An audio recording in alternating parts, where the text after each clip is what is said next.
자, 우리가 이제 19장 28절부터 시작해서 이제 3파트로 들어가는 이야기입니다.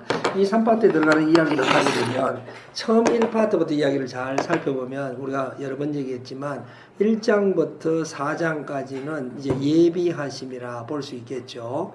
그것의 얘기를 우리가 기억할 필요가 있죠. 예수님이 어떤 자에게 올 수 있는가. 그건 주로 영접을 하고 또 자기가 하나님이 인생을 만들었다. 하나님의 목적을 위해서 그 마리아 같은 마음 안에 주님은 우리에게 임할 수가 있죠. 그렇게 임하는 주님이 누구이냐? 하늘의 영광이고 땅에는 평화의 일을 하시게 되는 거죠. 하나님의 나타나심과 하나님의 나타나심 앞으로 갈 수 있는 길을, 화목의 길을 여신 예수님이다. 이걸 열 수 있는 것이 역시 이제 세례 요한이 얘기했던 죄를 회개하고 물세례와 성령 세례로 하나님의 뜻을 이루고자 할 때에 하나님이 이제 예수님을 보내서 우리에게 일하신다는 이야기를 볼 수 있겠죠. 그러면 우리 4장에 보았던 것처럼 이제 사탄의 시험을 이기고 이제 예수님이 사역을 시작을 합니다. 5장부터 시작해서 10장까지 이야기 보면 기적과 부르심과 여러 종류가 이야기가 등장을 하죠. 특히 5장의 이야기를 통해서 우리가 다시 한번 알아야 될 것은 하나님의 부르심이라 하는 것은 우리 인간의 원래 목적을 회복하는 것이지 어떤 사명에 집중된 것이 아니죠. 그래서 하나님은 모든 사람을 부르죠. 하나님은 인생의 길을 모르고 갔던 베드로를 어부에서 사람이 낚는 어부로 바꾸시기도 하고 정말 죄에 대해서 무감각한 우리를 문둥병자와 같이 고치시기도 하시고 또 우리가 일어날 수 없는 힘이었지만 중풍병자처럼 고쳐서 주를 따라가게 하시고 또 하나님께서는 이 마태를 부른 것처럼 죄인을 불러 회개시키러 왔다라는 뜻을 예수님을 통해서 이루기를 원하셨죠. 그 예수님이 누구냐 하면은 예수님은 안식일의 주인이시고 안식일이 만일에 정말 잘 됐더라면 그 예수의 하나님의 말씀대로 예수님이 올 필요가 없겠죠. 예수님 말하죠. 너희가 안식일이 잘못됐다. 안식일에 선을 행하는 것과 악을 행하는 것, 생명을 구하는 것과 죽이는 것 어느 것이 옳으냐 이렇게 얘기하면서 이제 안식일이 왜 중요하냐면 하나님을 만남이 안식일에 이루어지죠. 그 하나님의 만남의 관계가 틀렸다는 걸 얘기합니다. 그 관계를 회복시키러 오신 예수님을 설명하겠죠. 그것이 다 끝난 후에 예수님이 이제 제자를 부릅니다. 이것은 이제 12제자를 부른 이야기죠. 12제자를 불렀으면 제자의 길을 설명해야 되겠죠. 거기에 보면 예수님이 말씀하시기를 하늘의 마음을 두고 또 우리가 원수를 사랑하며 기도하며 가난한 자를 도우며 또 우리가 좁은 길을 갈 수 있는 그런 믿음이 있어야 된다는 얘기를 하게 됩니다. 예수님은 이 교훈 후에 마지막에 하시는 얘기는 역시 열매를 얘기합니다. 우리가 아무리 입으로 떠들어도 소용이 없고 열매를 통해서 우리가 누구인지 안다라고 하시면서 하시는 말이 나에게 나와 내 말을 듣고 행하는 자마다 라는 말을 씁니다. 47절에 그 얘기는 나옴이 중요한 게 아니고 그 말을 듣고 행하는 자가 반석과 같이 된다는 거예요. 반석 위에 지은 집과 같이 그런 자는 어려움이 와도 흔들리지 않는다는 겁니다. 왜냐하면 행함은 곧 하나님의 실체를 볼 수 있기 때문에 그렇죠. 그러면 무엇이 과연 행함이냐? 그런 것은 말씀 안에 있는 하나님의 권세를 믿고 말씀을 행하려고 말씀을 들으려고 애를 쓰는 자를 말할 수 있겠죠. 그래서 거기 보면 백부장의 비유가 나옵니다. 백부장이 하인이 병이 걸렸을 때 어떻게 합니까? 그 예수님이 가서 고쳐주리라 하고 집을 찾아가지만 예수님이 다 갔을 때 이 백부장은 뭐라죠? 아닙니다. 말씀만 하시옵소서. 왜 그렇죠? 말씀의 권세가 있기 때문에 그렇습니다. 그럼 오늘 우리가 주의 말씀의 권세를 믿고 그것을 행한다면 그 주님의 권세가 우리에게 나타난 그렇고 그 얘기를 다시 정리하면 결국 말씀을 알아야 된다는 겁니다. 그리고 말씀 안에 있는 권세를 믿어야 되고 그것을 생활에 행해보는 자가 필요하다는 것을 이야기를 하겠죠. 예수님은 말씀 안에 무엇이 있는가를 증명하듯이 과부의 죽은 아들을 정말 말씀으로 그를 살리게 됩니다. 그래서 예수님은 이 모든 일이 진행이 됐지만 세례 요한의 제자들은 아직도 때를 분별하지 못했을 때 예수님이 그를 향해서 말하는 이 시대는 내가 음악을 들어도 춤을 추지 않고 울어도 울지 않는 아주 감각이 무뎌진 세대다라고 얘기를 했죠. 우리가 예수님을 만난다는 것은 말씀을 만난다는 것은 그 말씀으로 인한 리액션 그러니까 뭐냐면은 거기에 어떤 반응하는 현상이 일어나야 되는 거죠. 그 사람이 누구야 하면 향유를 부은 마리아라고 볼 수 있겠죠. 이분은 어떻게든 하는 예수님의 은혜를 받았기 때문에 그 은혜에 반응하기 위해서 자기 인생과 같은 그 향유를 들고 와서 예수님께 붓는 일이 일어났을 때 예수님이 뭐라죠? 네 믿음이 너를 구원했다라고 얘기를 하게 됩니다. 구원받은 자, 즉 말씀이 우리한테 왔다라고 볼 수 있는 건데 말씀이 내게 녹아서 움직이게 했다는 거죠. 그래서 말씀은 감동으로 우리에게 움직이는데 느끼고 움직이는 걸 얘기하는 거죠. 근데 이 말씀이 우리에게 그럼 어떻게 모든 사람에게 다 오지만 왜 말씀이 다 다르게 나타나는가? 반응이 왜 다르게 나타나는가? 이것은 씨 뿌린 자의 비유를 통해서 우리가 충분히 알 수가 있죠. 왜냐? 밭이 다른 겁니다. 말씀이 다른 것이 아니고 처음에 얘기했던 씨 뿌리자는 비유는 처음에는 길가에 씨를 뿌리는 비유가 나옵니다. 이 비유의 얘기처럼 우리 그 다음에 예수님이 예화가 나오죠. 제자들과 보트를 타고 그 호수를 건너가지만 예수님, 말씀이신 예수님이 그들과 함께 있었지만 길가와 길가에 상태와 같이 바람이 불고 흔들리고 생활의 염려와 아주 어려운 상황이 부닥칠 때 우리는 말씀에 집중할 수가 없다는 거죠. 이런 것은 잘할 수가 없다는 거죠. 아무리 설교를 들어도 세상 모든 뉴스를 다 듣고 세상 모든 데 관심을 다 가지고는 우리가 말씀이 잘할 수가 없다는 것을 얘기를 하죠. 두 번째 예수님이 말씀하시는 것은 결국은 너희가 반석 위에 말씀이 떨어져서는 안 된다는 얘기를 하죠. 반석이라고 하는 것은 우리의 이미 뿌리가 다른 곳으로 시작해서는 안 된다는 얘기를 합니다. 그 반석 위에 뿌리를 내리지 못하죠. 그러니까 우리가 살아가는 목적, 그 모든 근원이 말씀으로부터 시작되는가를 생각해 봐야 된다는 거죠. 사람들은 자기 의지와 꿈과 계획과 능력으로 살려고 애를 쓰면 그라사 광야처럼 그것이 이루어지지 못하거나 실패하거나 크게 좌절할 때 정신이 나가버릴 수가 생긴다는 거죠. 그러나 오직 말씀으로 사는 사람만이 하나님 앞에 온전히 설 수 있다는 거죠. 그라사 광야 그 사람은 말이죠. 정말 정신병자와 같이 행동을 했을 것이고 무덤에 쇠고랑을 차에서 살아갔지만 이 시대에는 대부분이 정신병자라 보면 맞아요. 그 모든 사람이 불안하고 꿈과 목적이 다 다르고 누구 하나 평안이 없는 세대가 왔죠. 왜냐하면 시작과 끝이 말씀으로부터 시작을 하지 않잖아요. 그렇기 때문에 그 안에는 어떤 뿌리도 없다는 거죠. 조금 믿는 것 같지만 조금 흔들리면 다 어려움을 당하게 되고 조금 되는 것 같지만 실패하고 나면 완전히 좌절하게 되는 이것이 믿음의 뿌리가 말씀으로부터 오지 않았다는 것을 볼 수가 있다는 거죠. 어떤 사람은 뭐 좋은 관계를 위해서 교회를 다니고 어떤 사람은 마음의 평안을 위해서 교회 다니고 뭐 다 좋습니다. 결국 중요한 것은 말씀을 붙들고 말씀으로 인해서 내가 서야 된다는 것을 얘기를 하게 되는 거죠. 그 다음에 세 번째 얘기가 우리가 아무리 하나님을 믿고 하나님을 사랑한다 할지라도 우리가 이 생에 걱정이 많고 그죠. 그 다음에 이 재물에 염려가 많고 즐거운 것을 즐기고자 할 때는 이 나무가 자랄 수 없죠.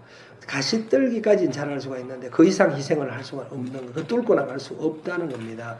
그러므로 이 그라사 광야를 고쳤었던 예수님을 마을 사람들이 직접 봤지만 돼지가 죽는 것을 보고 바로 예수님을 떠나가게 하는 것이 현실입니다. 오늘 우리가 예수님의 기적과 이거 아무리 봐도 있죠. 오늘 당장 내가 뭘 희생해야 된다 하는 순간 우리는 생각이 달라진다는 겁니다.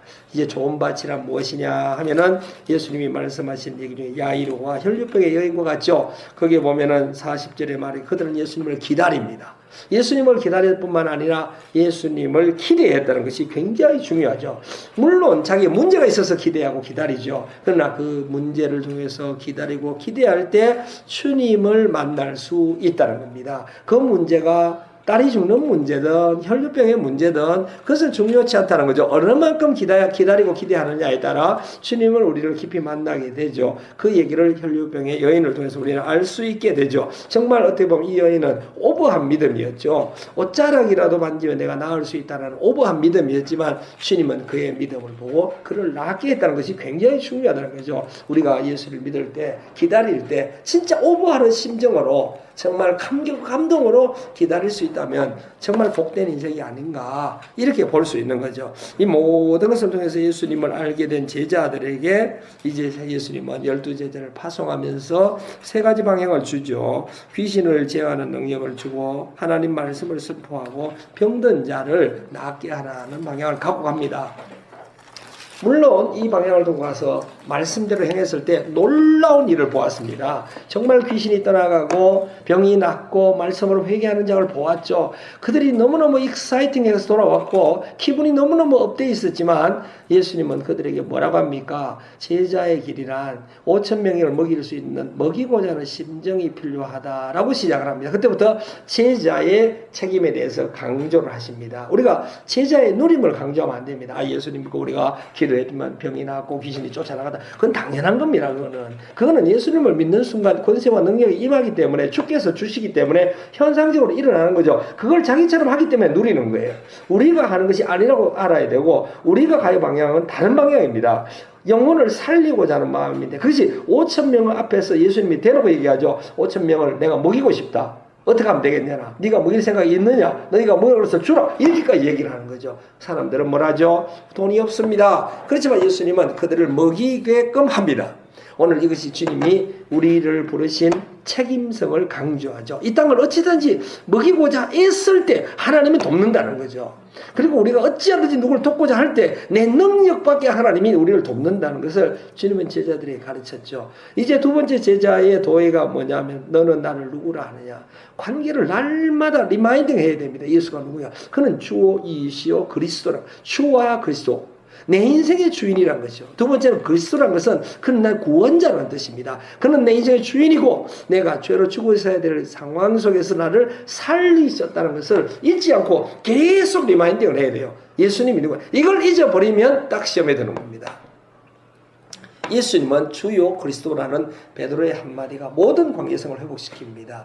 관계성이 회복되고 예수님이 주요 그리스도라는 것을 고백할 때 예수님은 그를 데리고 변화산에 가죠. 변화산에 가서 실체를 보여줍니다. 오늘 우리도 마찬가지입니다. 예수님이 정말 주요 그리스도라는 것을 고백할 수 있다면 예수님의 실체를 우리가 볼 수 있는 그 영화로움과 권세로움을 볼 수 있는 인생으로 바뀔 수가 있겠죠. 예수님은 또 이 제자들에게 그러면 누가 진실로 큰 제자인가? 그건 곧 내 이름으로 소자 하나를 섬기고 어린아이를 영접하고 또 그들을 섬길 수 있는 자가 큰 자. 다시 말해서 큰 위치와 타이틀이 중요한 게 아니고 예수의 이름으로 인해서 우리의 동정심과 도덕적 기준과 좋은 인품으로가 아니고 나는 그래 하고 싶지 않지만 예수님의 말씀으로 인해서 내가 어린아이를 섬겨보겠다는 심정을 가지고 도전하는 자를 뭐라고 합니까? 그것이 예수님의 큰 제자다라고 얘기합니다. 다시 말해서 섬김의 도를 가져야 된다는 것을 낮아짐의 도를 배워야 된다는 거죠.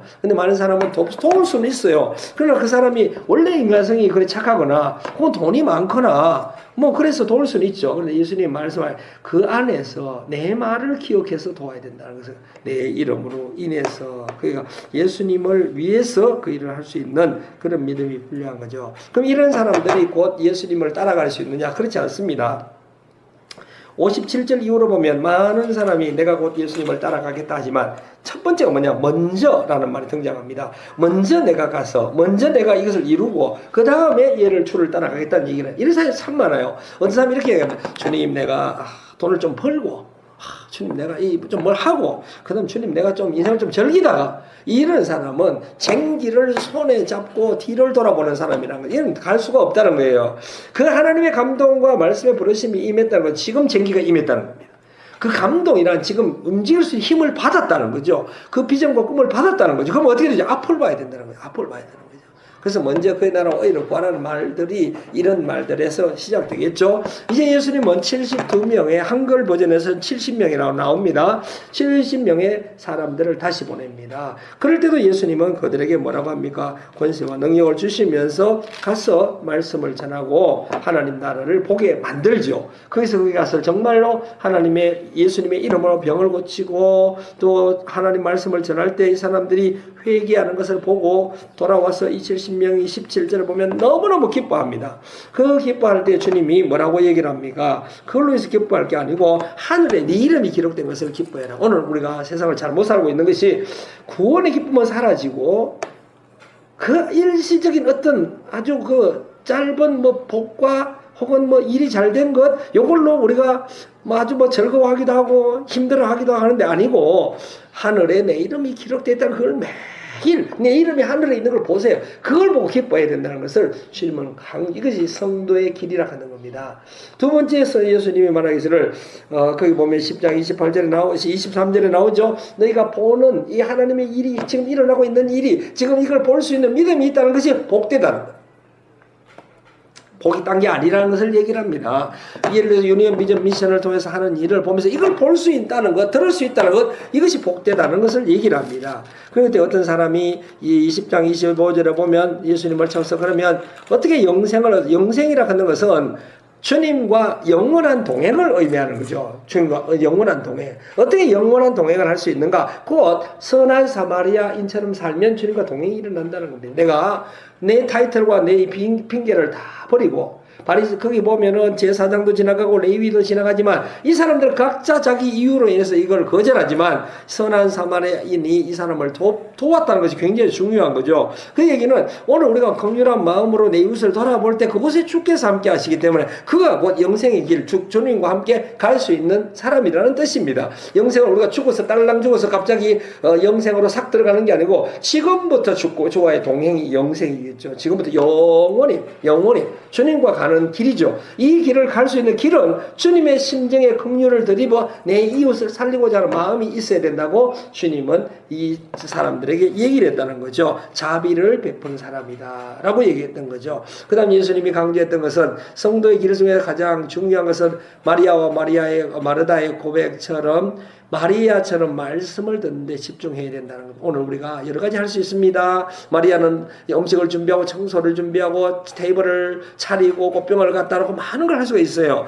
가장 중요한 것은 말씀에 집중해야 된다는 것을 얘기를 하는 거죠. 왜냐하면 예수님이 말씀이기 때문에 말씀을 영접해야 예수님을 영접하는 거죠. 환경을 아무리 잘 해놔도 말씀을 영접하지 않으면 의미가 없다는 걸 얘기를 합니다. 오늘은 말씀보다도 그 주위의 인테리어에 너무 많이 신경을 쓰는 시대로 바뀌어버렸습니다. 우리는 투박하고 아주 깊이 있고 원래적인 하나님의 말씀과 눈물로 돌아가는 성도가 되어야 된다는 것을 강조하는 거죠. 그럼 11장에 가면은 그러면 그 말씀을 듣는다는 게 무엇입니까? 해서 예수님의 제자들이 1장부터 10장까지 통해서 예수가 누구인지를 알게 된 거죠. 이제 그러면 그 예수님을 따르고자 하는 내면의 마음이 생기는 거죠. 다시 말해서 1장부터 10장까지는 예수님은 우리의 육을 건드린 거죠. 기적과 이적과 놀라움을 보여줬다는 거죠. 이제 그걸 따르고자 할 때는 우리 안에 원래 가고자 하는 방향과 우리 자기 생각으로부터 하나님의 방향으로 돌아서야 하는 혼의 대결이 등장하는 거죠. 육과 혼과 영주에서 혼의 대결이라고 우리는 그게 표현할 수 있겠죠. 그래서 이 사람들이 이제 예수님에게 옵니다. 그러면 우리가 어떻게 기도를 해야 됩니까? 예수님께 왜 기도를 묻느냐? 예수님은 하나님의 아들인데 기도를 하거든요. 사람들이 깜짝 놀랐을 거예요. 아니, 그럼 도대체 예수님은 뭘 기도를 했을까? 보통 사람들은 이것 주세요, 저것 주세요, 이거 잘못했습니다, 이렇게 기도를 하는데 예수님은 뭘 기도를 했을까? 주님의 기도를 가르쳐 주십시오. 이 말이 굉장히 중요한 거죠. 우리도 기도할 수 있어요. 이스라엘 민족도 기도했어요. 주님의 기도를 가르쳐 달라는 뜻입니다. 왜냐? 주를 따라가기 위함이죠. 이제 이 말 한마디로 곧 주를 따라가는 길이 열렸다는 것을 볼 수 있죠. 예수님은 뭘 가르칩니까? 거기에서 예수님이 가르친 것은 주기도문입니다. 주기도문의 첫 글자가 굉장히 중요합니다. 하늘에 계신 아버지여라는, 아버지라는 단어가 나와야 된다는 거죠. 이전에 이스라엘 민족은 결코 아버지라 부를 수 없는 그 길을 예수님이 여셨고 하나님 그분과 내 관계가 아버지로 바뀌었다는 것을 확인해야 돼요. 이 한마디는 곧 영적 전쟁의 선포요, 내가 가진 색깔을 나타내는 길이었다는 것. 우리는 아주 애매하게 하나님, 애매하게 다른 용어를 쓰는데 아버지라고 딱 하는 거하고 이야기가 다르다는 그만큼 아버지가 중요하죠. 아버지라고 불렀다면 우리는 하나님의 이름과 나라를 기대해야 되는 거죠. 하나님 나라의 임하옵시라는 것은 하나님의 뜻이 나를 다스리라, 아버지의 뜻과 길이 나를 다스리라고 기도를 해야 되는 거죠. 그때 우리가 일용할 양식을 기도합니다. 그 기도해 보세요. 나를 위해서가 아닙니다. 우리에게 라고 합니다. 우리가 누구인지를 명확하게 믿음으로 선포해야 됩니다. 그것이 우간다 사람 전부가 될 수도 있고 내 혼자도 될 수 있고 내 가족만 될 수도 있고 전 세계 백성이 될 수 있는 거죠. 믿음의 분량만큼 그 하늘을 향해서 아버지 우리에게라고라는 그 우리의 범위를 정해야 됩니다. 두 번째는 우리의 죄를 사해달라고 하죠. 제사장의 마음으로 만 백성의 죄를 우리가 가슴 아파하며 기도할 수 있는 이 다니엘과 같은 사람이 되어야 돼요. 다니엘이 죄를 안 지었지만 그가 다니엘서를 읽어보면 말입니다. 9장에 나오죠. 자기가 이스라엘의 그 죄를 생각하니까 너무너무 가슴이 아프죠. 그래서 느헤미야의 기도를 보시고 또 그 에스라의 기도를 보세요. 얼굴이 떳떳하게 이런 말이 등장하죠. 그 얘기는 자기의 죄가 아니에요. 그러나 그 백성의 죄를 지고자 하는 그 심정이 곧 하나님이 그들을 세웠다는 것을 기억할 수 있기를 바랍니다. 그리고 예수님이 기도를 합니다. 우리를 시험에 들게 하지 마옵시고, 영화에 보면 우리를 시험에 들지 않도록 인도해달라고 표현하고 우리가 사탄으로부터 구원을 받도록 우리를 도와달라고 얘기를 하는 거죠. 매일 하나님은 우리 하나님의 도움이 있기 때문에 우리가 시험에 안 든 겁니다. 우리가 의롭고 인간성이 좋아서 시험에 안 든 게 아니고 원래 죄인입니다.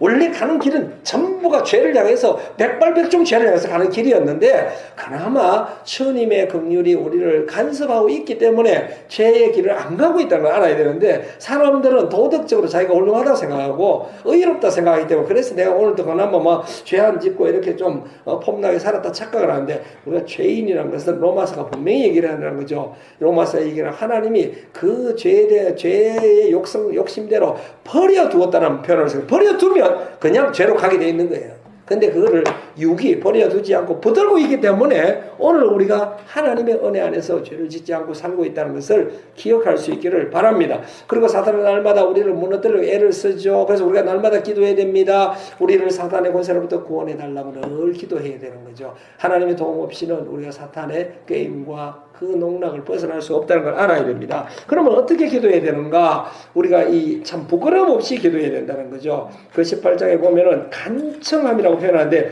영어 표현에는 8절에 보면 11장 8절에 보면 간청함이라는 것은 부끄럼 없이 아주 간절이라는 얘기입니다. 이 사람이 빵을 옆집에 빌리러 갔는데 참 부끄럽잖아요. 자기 일도 아니고. 그런데 그 친구를 위해서 간청을 했다고 부끄럼 없이 그걸 빌렸다는 것이 이게 기도가 나와야 돼. 하나님은 날마다 우리를 품어주지만 사탄은 날마다 우리에게 뭐라고 얘기하죠?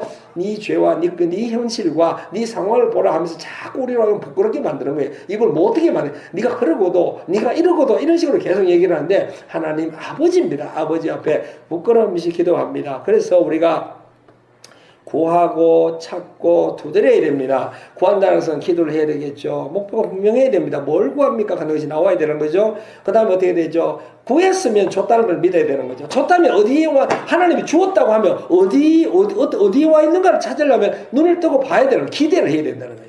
근데 기도를 하지만 기대 안 하는 사람이 많습니다. 기도만 자꾸 하는 거죠. 기대를 했고 기도를 했으면 이제는 그러면 하나님 응답했으면 응답이 어떻게 오는가를 기대하려면 찾아야 된다는 거죠.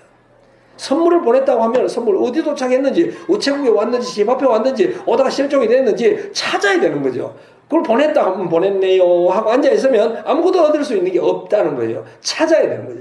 기도를 했으면 하나님 이 길을 어떻게 이러는가 내가 좀 봐야 되겠다고 눈을 크게 뜨고 계속 봐야 되는 거죠. 그 다음 뭐냐, 두드려야 된다는 거죠. 그러면 여기 도착했다는 걸 알게 되고 그 안에 있다고 알게 되면 그걸 두드려 열려고 애를 써야 도전을 해야 된다는 거죠. 선물이 왔지만 아이고 감사합니다 하고 박스를 안 뜯으면 의미가 없는 거예요. 그거를 뜯어야 된다는 거죠. 두드려서 열어야 된다는 거죠. 열어가지고 그걸 누릴 수 있는 자가 곧 기도를 받는 거죠. 그럼 하나님 앞에 기도하면 하나님 무엇을 보내는가? 13절에 보면 성령을 보낸다. 하나님이 이렇게 얘기를 해요. 기도를 해라. 내가 성령을 보내리라. 이렇게 얘기를 하시는 거예요. 그 얘기는 우리는 하나님 가난합니다 하면 돈을 보낼 걸 기대하지만 성령을 보낸다고 얘기를 합니다. 답이 성령이에요. 성령이 오시면 돈을 벌 수 있는 기회, 능력, 지혜를 줄 수도 있고 성령이 오시면 우리가 돈을 잃어버릴 것이 있는 것도 보호하시고 우리를 지킬 수 있는 것이 성령이죠. 아픈 사람에게 약이 오는 것이 아니고 성령이 오면 좋은 의사를 만나게 해줄 수도 있고 또 어떤 좋은 길을 인도할 수 있는 그 성령을 와야 돼. 성령이 와야 된다고 얘기를 했기 때문에 11장 13절에 그렇게 얘기를 하죠. 그러면 우리가 기도를 한다는 것은 우리가 벙어리로부터 입이 뜯어진다는 것과 똑같은 얘기죠. 그래서 예수님이 지금까지 참 많은 기적이 있었지만 오늘 벙어리를 탁 열어줍니다. 그 얘기는 벙어리와 같은 이스라엘 백성과 벙어리와 같은 오늘날 크리스찬들의 입을 진짜 열고 싶었을 거예요. 입을 열어서 그들로 하여금 아버지여라고 외칠 수 있는 그걸 열고 싶었던 거죠. 아버지여라고 외치는 순간 이제 판은 끝나는 거예요. 지금까지 우리가 속았거든요. 하나님이 우리 아버지인 걸 모르기 때문에 사탄에 속은 거잖아요. 그러면 아버지여라고 부르면 일이 끝나는 거죠. 그렇기 때문에 예수님이 이 벙어리를 고치자마자 덕달같이 달려들어서 당신이 바알세불의 힘을 입어서 이 사람 고친 게 아니냐라고 이제 오도하기 시작하는 거예요. 이전에 벙어리를 고치고 문둥병자를 고치고 안전뱅이를 고치고 귀신 들린 자, 손 마른 자를 다 고쳤을 때도 이런 말 하지 않아요. 벙어리. 오늘 우리가 입을 열어 하나님을 아버지라고 부를 수 있는 하나님의 고침이 임하기를 바라죠. 그럴 때 하나님께서 예수님이 이 벙어리를 고치면서 이 기도에 대해서 얘기를 하죠. 벙어리가 입을 열면 기도를 해야 돼요. 아버지를 찾아야 돼요. 기도를 통해서 우리가 할 수 있는 것은 눈이 맑아진다는 거예요. 그래서 32절부터 36절까지 얘기하고 33절에 36절에 보면 네 몸이 밝아서 도대체 상황이 어떻게 되는지 구별하고 알고 싶으면 눈이 떠져야 되는데 그것이 무슨 눈이야? 기도의 눈이 떠져야 되는 거죠. 그러면 도대체 이 상황이 어떻게 이렇게 됐는가? 왜 이렇게 됐는가? 이것이 영적으로 분별이 온다는 겁니다. 왜 엎어졌는지, 내가 왜 이렇게 고난 중에 빠졌는지 말씀을 자꾸 기억해서 기도를 해서 그걸 뜻을 알려고 하면 하나님의 뜻을 아는 순간 겁이 없어지는 거예요. 하나님이 이 일을 알고 계시는구나. 하나님이 이 일을 하셨구나. 그러면 믿고 맡길 수가 있다는 거죠. 그런데 만일에 문제가 일어났는데 아이고 하나님이 이 일을 모르고 실수를 했는가 보다 혹은 왜 이런 일이 일어나는가 이렇게 되면 불안이 온다는 거죠. 기도를 해서 하나님의 뜻을 알아야 되는 거예요. 그랬을 때 우리가 영이 열리고 눈이 밝아지는 것을 얘기를 하게 됩니다. 이 반대의 길을 갔던 두 사람이 있는데 바리새인과 율법학자죠. 이 바리새인과 율법학자의 경우는 바리새인은 정말 바리새인의 이야기를 통해서 평토장한 무덤 그 안에 썩음이 있지만 이걸 찾아보지 않고 자기가 썩었다는 것을 드러내지 않으려고 평토장을 한 거예요. 좋은 옷과 좋은 타이틀로 싹 가려가지고 살았다는 거죠. 율법학자는 자기는 모든 하나님의 나라의 지식과 지혜를 다 알지만 지도 안 들어가고 남도 못 들어가요. 말씀을 갖다 버리게 만드는 그것이 하나님 말씀의 선지자의 무덤을 만들었다. 이런 말이 등장을 하는 거죠. 우리가 기도로 자기를 살펴보지 않으면 이런 길을 가게 됩니다. 왜냐하면 내 속이 썩고 있는데 모르는 거예요. 내 속이 썩고 있는데 화장만 자꾸 해대는 거예요. 내 속이 썩고 있는데 양복만 자꾸 바꾸는 거예요. 이런 사람은 결국은 하나님 앞에 이 시대에 용건 얻어먹었던 바리새인과 같은 길을 간다는 거예요. 나를 자꾸 꺼내고 돌아봐야 되는 거죠. 그리고 말씀이 어디에 있는가, 하나님 뜻이 무엇인가를 말씀을 살려야 되는 거죠. 그걸 무덤에 갖다 놓는 게 아니고 살려야 되는 거죠. 말씀을 이 율법학자가 말씀을 얼마나 많이 알았겠어요. 아는 것은 도움이 안 된다는 거예요. 그 뜻대로 행하려고 애를 쓰는 사람이 되는 거죠. 그런 얘기를 예수님은 얘기를 합니다. 그러면 제자들에게 우리가 지난주에 얘기를 했던 것처럼 이제 뭘 조심해야 됩니까? 바리새인의 누룩을 영향력을 조심하라는 거예요. 그게 자기도 썩고 남도 죽이는 영향력이 어디서부터 오는가? 그 원인은 외식입니다. 외식이 뭐냐? 그때 당시에 수많은 사람이 몰려왔거든요. 이 사람들이 뭐라고 생각하냐? 내가 이제 유명해졌구나 이렇게 생각하는 거죠. 그래서 뭐라고 생각하냐면은 사람으로부터의 권세와 사람의 숫자로부터의 영광과 사람이 숫자가 많음으로 인한 기쁨을 최고로 느끼는 인생이 바뀌어버려요. 그 예수님이 제자들에게 이건 외식이다. 네 머리 하나까지 셀 수 있고 네 모든 것을 아시는 하나님을 두려워해야 되는 거지. 그 사람들을 통해서 뭘 얻고자 하지 마라라고 얘기를 하는 거죠. 그래서 한 부자의 비유를 보면 아무리 네가 돈을 많이 모아놔도 오늘 네가 죽고 나면 아무 의미가 없다는 거죠. 생명이 어디에 걸려있는가? 하나님의 손에 있지 않냐. 하나님의 손에 우리의 생명이 걸려있다면 우리가 오늘 우리가 먹고 입고 사는 것에 두려워할 필요가 없지 않는가. 그의 뜻을 구하고 저의 의를 구하면 하나님이 우리를 돕는다라고 성경은 가르쳐 주는 거예요. 이것을 하기 위해서 우리가 뭘 해야 되죠? 깨어 있어야 돼요. 하나님의 역사를 바라보고 기대하고 고대할 수 있는 것을 깨어 있어야 되는 거죠. 자고 있는 사람은 죽은 사람은 아니에요. 그러나 자고 있는 사람은 아무것도 할 수가 없다는 거죠. 자고 있는 사람은 아무것도 들을 수도 없고 손도 까딱 못하죠. 그러나 죽었다고 말할 수는 없어요. 오늘 크리스찬이 자고 있는지 깨어 있는지는 차이가 많습니다. 깨어 있다는 것은 움직이려 애를 써야 되고 옷을 입고 딱 서 있어야 되고 주님 말씀하시옵소서 내가 한번 해보리이다. 이런 말이 필요한 거죠. 그래서 깨어 있는 자에게 하나님께서는 역사하신다는 것을 얘기를 하게 됩니다. 예수님은 이 외식의 두 번째 의미로 56절에 보면 너희가 하늘에 날씨는 구별할 수 있으면서 왜 하나님의 때는 구별을 못하느냐? 이게 외식이라는 거죠. 다시 말해서 세상 일을 내가 그래 똑똑하게 알면서 왜 하나님의 방향은 도대체 알려고 하지 않느냐는 거죠. 우리가 이렇게 얘기합니다. 이제 뭐 선거가 이렇게 되면 저 사람이 유리할 것 같다. 혹은 뭐 아이고야 요새 들어보니까 한국이 이런 상황이니까 뭐 이거 얼마나 이거 말 정말 잘하거든요. 사람 얘기하면 다 똑똑해요. 오늘 다 정치할 수 있을 만큼 똑똑한데 그만큼 하나님 나라는 왜 모르느냐 이런 얘기를 하고 있는 거예요. 그러니까 사람의 신경을 쓰지 말고 하나님 나라를 신경을 쓸 수 있는 그런 복을 누릴 수 있기를 바랍니다. 그래서 예수님은 이제 외식, 즉 사람으로부터 영향을 조심할 수 있다면 두 번째 13장의 이야기는 내면으로부터 오는 조심을 해야 되죠. 그게 자기의라는 겁니다. 자기의. 무서운 거죠. 이거는 속교만이라는 겁니다. 누구나 있습니다. 저도 있고 여러분도 있고 속교만을 내놓지 않으면 우리는 결국 하나님과 동행할 수 없다는 거죠. 그때 빌라도가 사람을 죽이고 실로암 망대로 인해서 사람들이 죽을 때 뭐라 하죠? 그 사람들은 우리보다 죄가 더 많을 거다. 아이고 뭐 멀쩡해 보이더만 세상에 그래 이렇게 자기의를 꺼낸다는 겁니다. 예수님 뭐라 하죠? 모두가 죄인이고 회개하지 않고는 이 재앙을 피할 수가 없다라고 얘기를 하는 거죠. 우리가 오늘 하루를 더 산다고 했다는 것은 하루에 더 기회를 받은 거죠. 무슨 기회? 회개하고 하나님께 돌아갈 수 있는 기회를 받은 거지 내가 의롭기 때문에 하루를 더 준 것이 아닙니다. 우리가 하루를 더 받았다면 하나님의 일을 하루 더 하기 위해서 살았던 거지 내가 어제가 의로웠기 때문에 오늘을 보상으로 받은 것이 아니라는 거죠. 자기 의를 완전히 내려놔야 되고 우리가 정말 어떻게 되느냐 우리의 오름을 우리의 열매로 증거를 해야 되는 거죠. 그래서 13장 7절에 보면 포도원 지기에 내가 3년을 왔어 라고 하면 3년의 기간을 더 준다는 뜻입니다. 이게 다시 말해서 우리가 하나님 앞에 아직까지 살아있다는 것은 기회를 더 받았다는 거예요. 기회를 뭘 하기 위해서 열매를 맺게 돼요.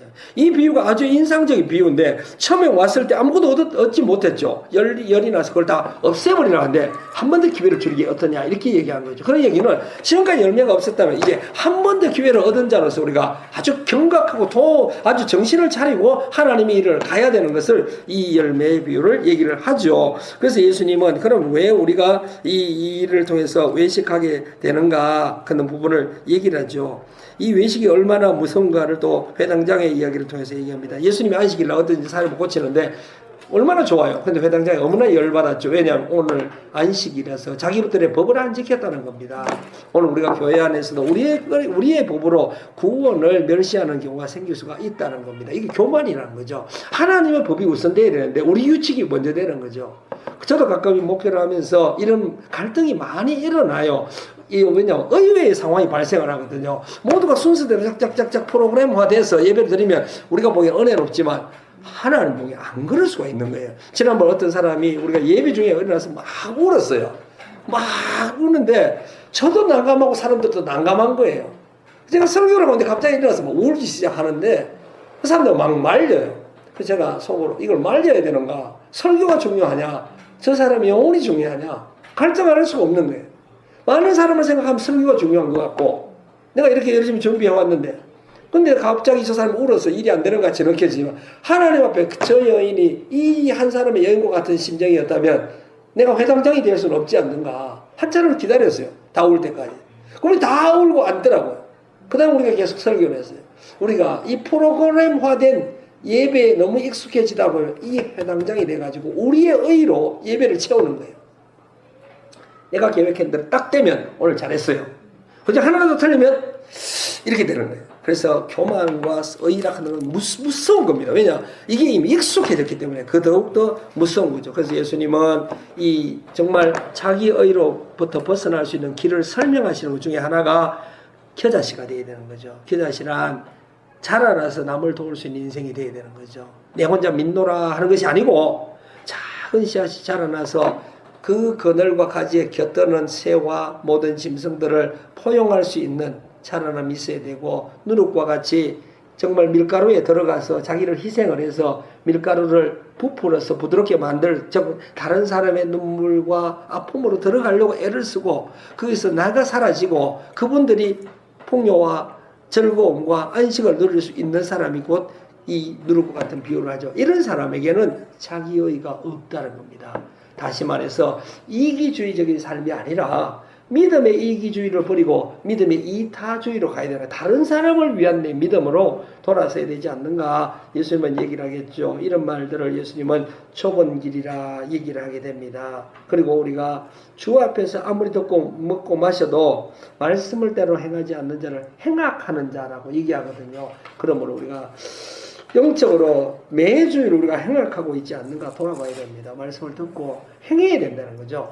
행하지 않는 것은 악하다는 뜻입니다. 그것이고, 그러므로 그러면 우리가 어떻게 그러면 예수님의 말씀을 듣고 우리가 정말 낮아지고 또 말씀대로 따라갈 수 있는가. 14장에 얘기를 하죠. 구원을 기억해야 되는 거죠. 안식일 날 예수님이 우물에 빠진 아들과 소의 비유를 하면서 우리를 돌아보게 합니다. 우리가 옛날에 정말 죄의 우물에 빠져가지고 그래도 그걸 모르고 그 손바닥만한 하늘을 보면서 인생이라 생각하고 그 손바닥만한 우물 안에서도 살아보려고 바둥바둥 했던 시절에서 구원을 해서 더 넓은 엄청난 세계로 꺼냈잖아요.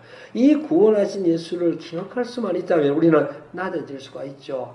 아무것도 아닌 우리 한국 사람을 이 우간다까지 불러가지고 이렇게 위대한 선교사가 되게 했잖아요. 이 엄청난 구원과 부르심의 은혜를 기억할 수만 있다면 우리 세상을 다 섬길 수가 있죠. 왜냐하면 내가 옛날에 얼마나 낮은 사람이었다는 것을, 내가 우물 안에서 소망 없이 그 하늘만, 손바닥 같은 하늘을 보면서 인생이 끝나야 될 우리 인생을 더 넓은 온 세계의 하늘을 보게 하는 하나님을 기억할 수만 있다면 우리가 겸손해지지 않을 수가 없잖아요.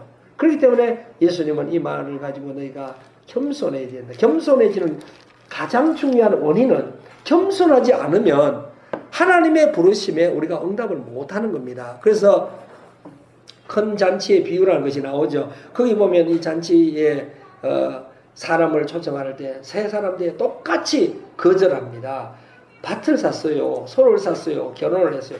다 같이 중요합니다. 그것은 인생의 우선순위가 예수님의 부르심과 동일하다고 생각을 했던 거죠. 내 것도 중요하다 이 말입니다. 내 것도. 그러나 정말 구원의 은혜가 충만하다면 하나님의 부르심이 중요하고 내 부르신 자가 누군가를 기억할 수만 있다면 우리는 거절치 않는다는 거죠. 소도 중요하고 밭도 중요하죠. 결혼도 중요하죠. 그렇지만 더 중요한 것이 무엇인가 우리가 생각해 볼 필요가 있지 않는가. 이런 사람이 인생의 중요 우선순위를 결정하고 명확하게 결정한 사람은 주를 따라갈 수 있는데 그것은 자기 목숨까지도 미워하면서 십자가를 질 수가 있다는 거죠. 이런 사람이 누구냐면은 소금과 같은 사람이라는 거죠.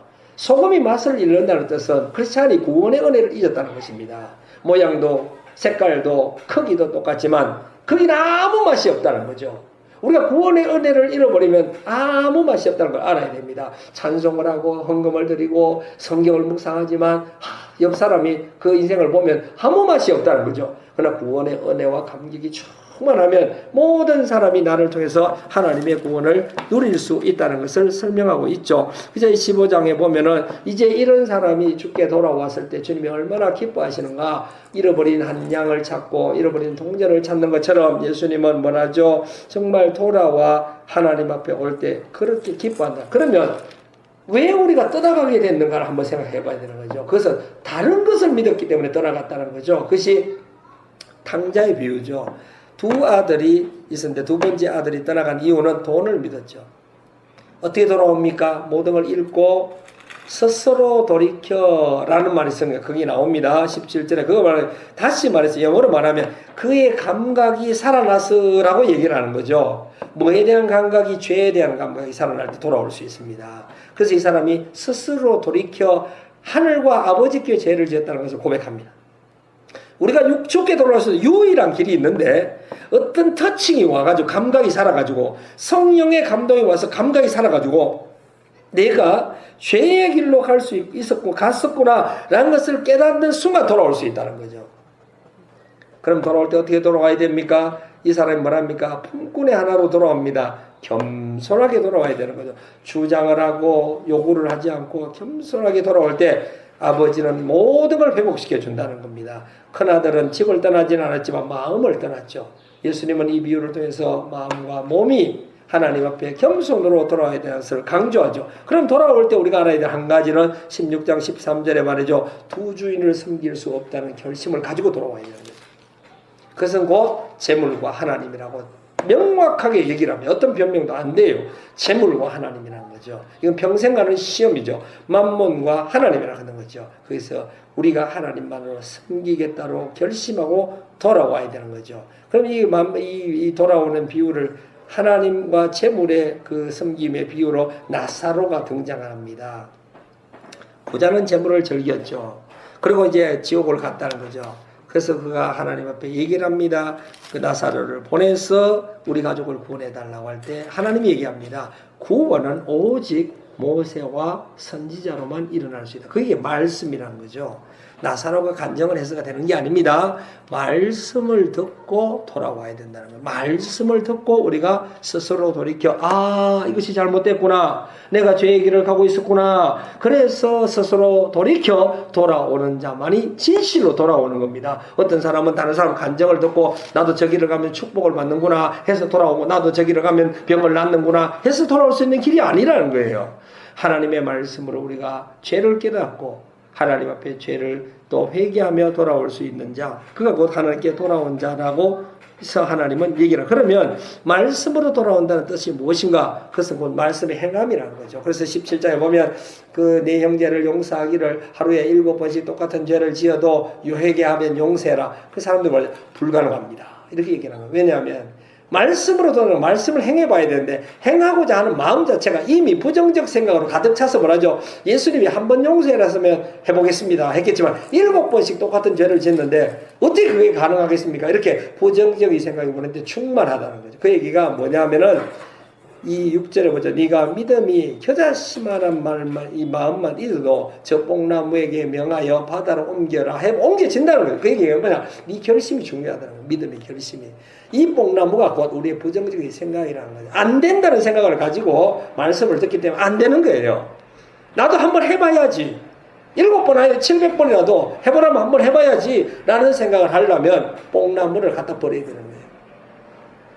내가 가진 인생의 경험과 실패로 인해서 자리를 잡고 있는 아주 오래된 뽕나무를 믿음으로 뽑아야 되는 거예요. 그리고 주께서 말씀하시면 내가 한번 해보리다라는 믿음을 가져야 되는 거예요. 이것이 곧 누구냐 하면 말씀으로 돌아오는 사람이라는 거죠. 우리가 말씀을 통해서 돌아온다는 뜻은 그것을 행하고자 하는 믿음과 소망이 우리 안에 있어야 되는데 그걸 가장 방해하는 것은 부정적인 생각의 뽕나무였다는 거죠. 그것이 오랫동안 자랐다는 거예요. 이걸 뺄 수 있는 유일한 방법은 믿음이라는 거죠. 믿음을 가지고 이것을 뽑아낼 수 있는 자가 하나님께 돌아올 수 있는 길이었다는 거예요. 그래서 예수님이 나병 환자의 비유를 갖다 놓고 10명의 나병 환자가 예수님을 만났죠. 그 예수님 앞에 고쳐주세요 하니까 예수님 뭐라죠? 제사장한테 가라 하니까 이 사람도 황당하게 생각하겠죠. 왜냐? 아직 안 고쳐졌거든요. 그러면 뭐라고 하죠? 전부 다 예수님도 못 고치는데 내가 제사장한테 간데 어떻게 고치면 바뀌었는가? 부정적인 생각이 가득 차죠. 그런데 이 사람들이 길을 떠났는 거예요. 길을 떠나서 불가능하다, 불순종, 불신이 가득 찼지만 발걸음을 옮겼을 때에 성경은 말하기를 가다가라고 합니다. 가다가. 길에서 뭐가 일어나죠? 고침이 일어납니다. 부정적이고 불가능해 보일지라도 발걸음을 옮겨서 말씀 따라 가보려고 할 때 기적이 일어난다는 거죠. 그럴 때 많은 사람은 9명이 뭐라죠? 아이고 이건 행운이다 라고 생각하고 집에 가버린 거예요. 한 명만 그렇지 내가 말씀을 따라서 갔기 때문에 이런 일이 일어났다는 것을 깨닫습니다. 그가 돌아와 뭐라죠? 예수님께 영광을 돌립니다. 그 예수님 그를 뭐라죠? 네가 구원을 받았다고 얘기를 합니다. 우리가 오늘 질병을 치료를 받을 수 있지만 구원을 받는 사람은 잘 없습니다. 그러니까 그게 도진다는 겁니다. 다시 말해서 내가 구원을 받고 치료를 받는 중요한 것은 말씀 때문이다. 내가 말씀을 믿고 갔기 때문에 일어난 현상이라는 것을 깨닫은 한 명의 문둥병자가 되어야 되는 거죠. 오늘 우리가 인생을 걸어오면서 우연은 없었다는 거죠. 아프리카까지 와 있죠. 이거 우연? 아니 한국의 상황이 안 좋아서 아닙니다. 하나님의 말씀이 내게 임했고 내가 그걸 따라온 거라는 것을 믿어야 되는 거죠. 이것이 누구냐? 한 명의 문둥병자고 곧 하나님께 영광을 돌릴 사람이라는 것을 성경은 이야기를 하거든요. 이제 하나님 앞에 돌아온 자를 위해서 하나님 말하죠. 하나님 나라에 대해서 얘기를 하는 거죠. 하나님 나라는 여기 있다 저기 있다가 아니고 노아의 때와 롯의 때와 같이 아주 자연스러운 일상에서 하나님은 임하게 되고 거기에서 하나는 데려감을 당할 것이고 하나는 버려둠을 당할 것이다. 이렇게 얘기를 합니다. 이 말을 듣자마자 둘 중에 한 명은 불안한 거예요. 왜냐하면 한 명은 데려가면 받고 한 명은 버렸던 걸 당한다니까 내가 둘 중에 하나거든요. 그래서 예수님은 뭐라 그렇게 불안하게 생각하지 말고 18장 1절에 낙심하지 말고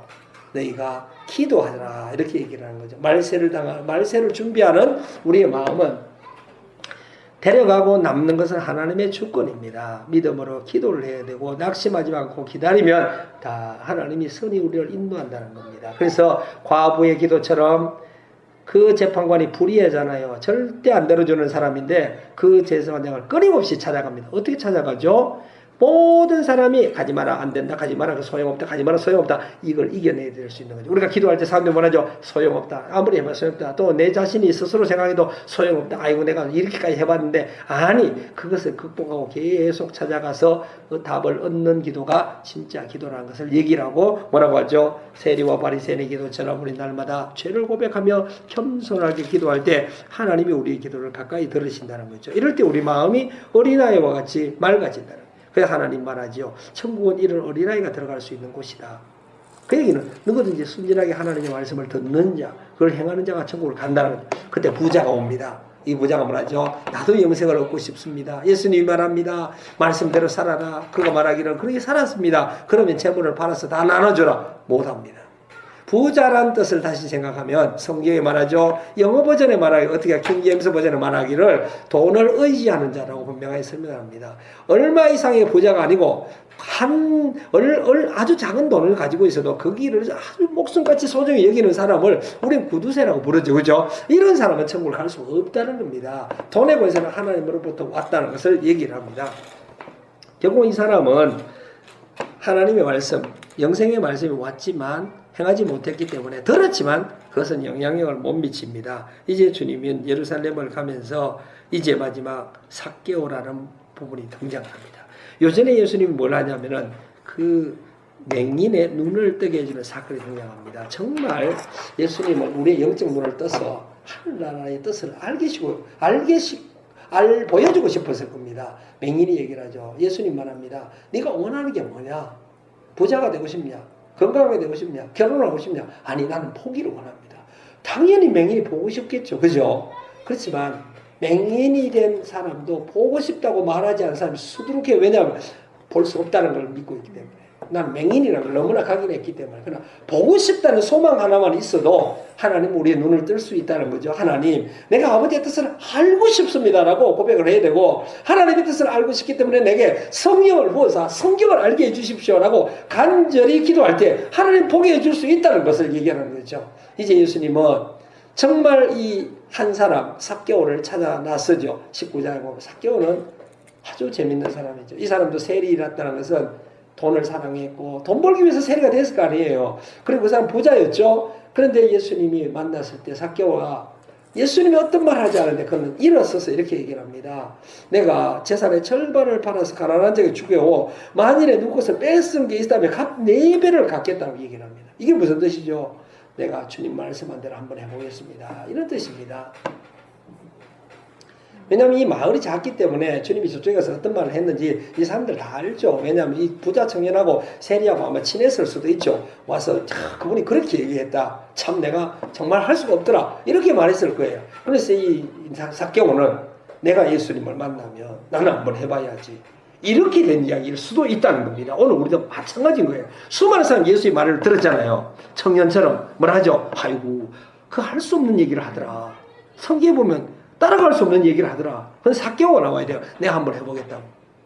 예수님이 왔을 때 딱 일어나 자기가 예수님의 말씀으로 인해서 내가 뭘 해야 될지를 고백할 때 예수님이 말하죠. 이는 아브라함의 아들이라고 얘기해요. 놀라운 얘기를 해버려요.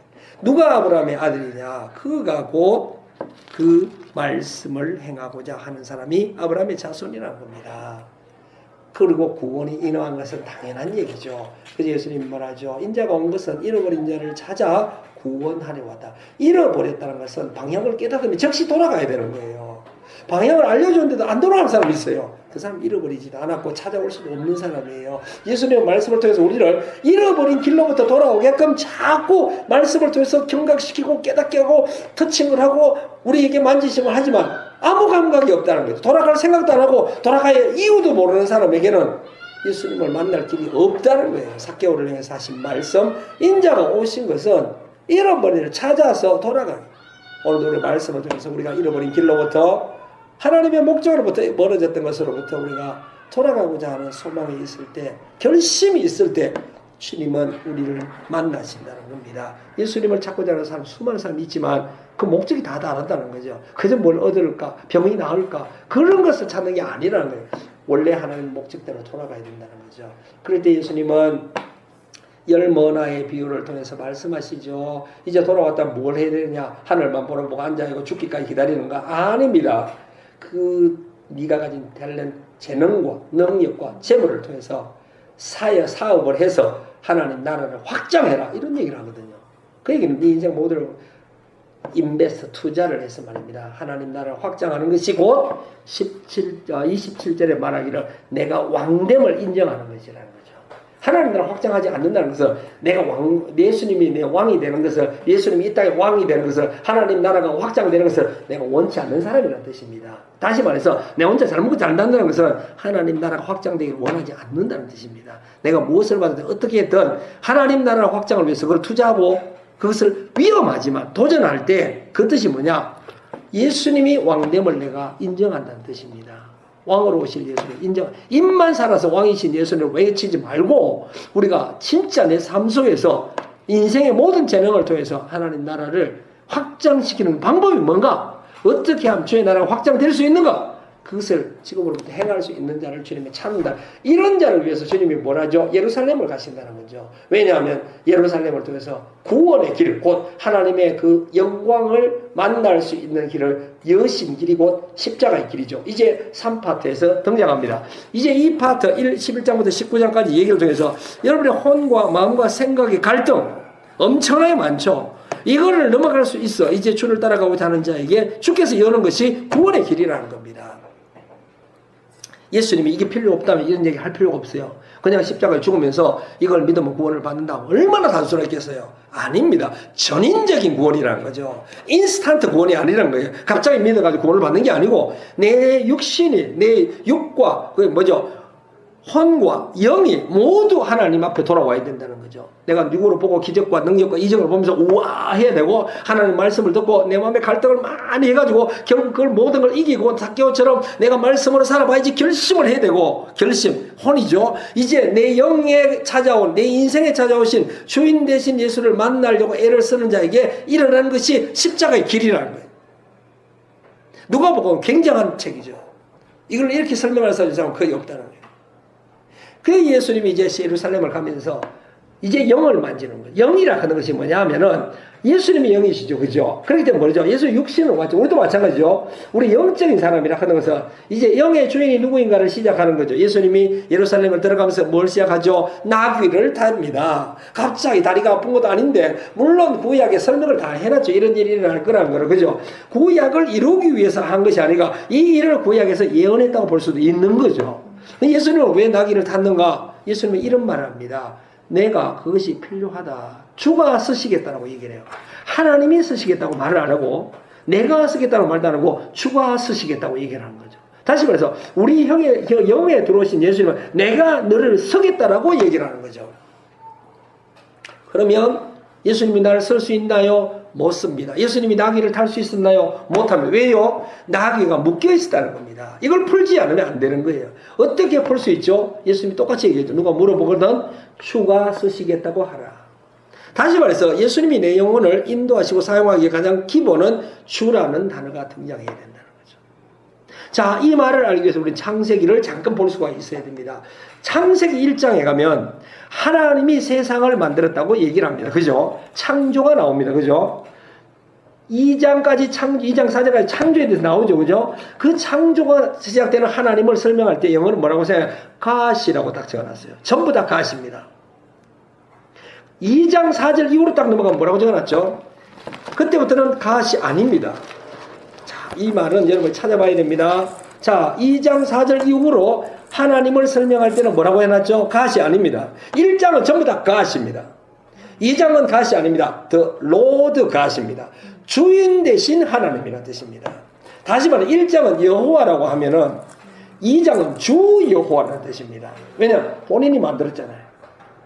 이제는 아무것도 없었는데 그때 가시죠. 당연히 하나님. 근데 그 하나님이 만들었다는 겁니다. 모든 것을. 그죠? 그럼 뭐죠? 주 여호와라는 뜻입니다. 그러니까 주인 대신 하나님이라는 거죠. 그 얘기는 그에게 권세가 있다는 겁니다. 우리를 포함해서 만들었기 때문에. 그렇죠? 3장 1절에도 뭐라고 하죠? 3장 1절에도 여호와께서 지으신 것들 중에 뱀이 가장 간교하더라. 그 여호와는 로드 가십니다. 여호와께서 만들었기 때문에. 그런데 3장 2절에 가서 뱀이 뭐라고 하는지 압니까? 로드를 빼버립니다. 로드를 빼고 뭐라고 하죠? 갓이라고 얘기합니다. 주를 빼는 겁니다. 그냥 하나님이라는 거죠. 이 하나님은 내가 관계가 없어. 내 주인이 아니기 때문에. 그러면 그가 하는 얘기를 내가 다 들을 필요가 없어요. 그리고 그가 하는 것을 내가 판단할 필요가 있어요. 왜냐하면 주가 아니거든요. 주 여호와가 아니거든요. 여자가 기가 막힌 대답을 해요. 거기에서 사탄이 묻죠. 너희 하나님. 그래서 그 하나님이 주 하나님이 아니에요. 갓이라고 나와요. 그런데 여자가 대답을 똑같이 합니다. 여자가 만일에 나의 주 하나님이 말하기를 이렇게 말했더라면 사탄이 권세가 없어요. 여자가 뭐라죠? 갓이라고 얘기를 합니다. 이때부터 다 깨진 겁니다. 이때부터 관계가 끝나버린 거예요. 주 여호와 하나님이었는데 주를 빼버린 거예요. 지금 세대가 어떤 세대냐? 하나님을 찬양하는데 내 인생의 주로는 받아들이고 싶지 않는 거예요. 하나님의 복을 갈구하고 하나님의 그 구원을 원하지만 내 인생의 주인이라고는 생각을 잘 안 해요. 그래서 예수님이 예루살렘 가서 처음 얘기가 주가 서시겠다는 거예요. 내가 네 인생에 들어가겠다는 거예요. 내가 네 인생을 지금부터 핸들링 하겠다는 뜻입니다. 이것이 곧 뭐였죠? 나귀를 타고 들어가신 예수님이죠. 들어가자마자 어디로 가죠? 성전을 갑니다. 성전. 성전의 목적이 변화됐거든요. 원래 성전의 목적이 하나님의 예배드리고 하나님이 이스라엘 백성에게 만든 성막, 그 타버나클이 이렇게 바뀌어서 성전이 되잖아요. 왜 하나님은 타버나클, 성막을 만들었죠? 성막의 뜻이 뭐냐? 하나님과의 만남의 장소였죠. 만남의 장소를 만들었는데 장사의 장소로 바꿔버린 거야. 그래서 그때 사람들이 물론 뜻은 좋았어요. 처음에 먼 사람이 예배를 드리러 올라오면 머니까 소와 양을 끌고 오면 힘드니까 여기 와서 그냥 사세요 해가 자기들이 양과 소를 준비해가지고 주다가 그 이문을 조금 붙이다가 나중에는 예배는 상관없고 이문에 관심이 많아진 거죠. 그래서 뭐냐? 도둑의 훈련을 만들었다. 이 얘기를 하는 거예요. 이 성전의 의미를 우리는 처음 출애굽기에서 알아야 되는 거죠. 출애굽기에서 하나님이 이스라엘 백성에게 성막을 만들었잖아요. 성막 타버나클의 뜻은 하나님과의 만남의 장소였다는 거죠. 하나님이 거기 계셨거든요. 근데 하나님은 온데간데 없고 이익과 계산과 속임수만 가득 찼던 성전으로 바뀐 곳을 예수님은 들어갑니다. 이게 어딘지 압니까? 저와 여러분의 혼의 세계요, 영의 세계요, 인생이라는 겁니다. 하나님은 우리를 하나님의 목적을 위해서 만들었지만 우리가 우리 이익을 취하기 위해서 모든 걸 바꿔버렸다는 거죠. 하나님은 온데간데 없고 하나님 뜻은 온데간데 없고 그저 내 좋은 대로 내 목적대로 살아가는 그런 성전된 인생으로 바뀌었다는 거예요. 그래서 예수님은 예루살렘 가자마자 첫 번째 했던 것은 성전에 들어간다는 거예요. 목적을 회복시키는 인생의 목적을. 오늘 우리도 예수님 우리에게 온다면 처음 하는 것은 우리 인생의 목적을 회복시키는 일을 하게 된다는 겁니다. 그럼 예수님이 사람들을 물어봅니다. 당신 무슨 권세를 가졌는가? 예수님이 그 비유를 통해서 뭐라 하죠? 나는 아들의 권세를 가지고 왔다는 거죠. 이 사람들이 알았어요. 아들의 권세를 왔다는 걸.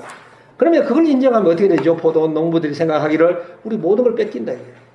지금까지 잘 살았는데 내가 내 인생을 잘 이렇게 사용하고 잘 놀았는데 갑자기 주 하나님 하는 순간 모든 걸 잊어버리는 거예요. 내 마음대로 못하게 되는 거예요. 어떡하죠? 이 포도원 농부들이 아들을 죽입니다. 이것이 곧 우리 인생이라는 겁니다. 우리가 희생이 딱 도달하게 되면 주를 빼버립니다.